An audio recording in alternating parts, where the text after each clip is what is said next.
Expand design, a roomy cabin, dual tone interiors, 15 smart utility spaces, and a large boot space, all there to expand your life. Welcome to Easy Space. Nuwara Eliya District Secretary DPG Kumar Siri states that 193 houses have been damaged owing to strong winds in the Nuwara Eliya district. He added that 143 houses, which come under the purview of the Hangurankeda Divisional Secretariat, were damaged as a result. Nuwara Eliya District Secretary DPG Kumar Siri went on to note that 40 houses in the Valapane area and 13 houses in Nuwara Eliya were damaged. Meanwhile, 100 houses were damaged in the Dambulla district owing to strong winds.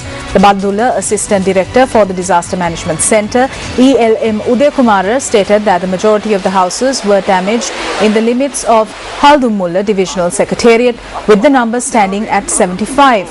Meanwhile, several other houses in Haputale, Valimada and Uvaparnagama Divisional Secretariat divisions have also been damaged owing to extreme weather.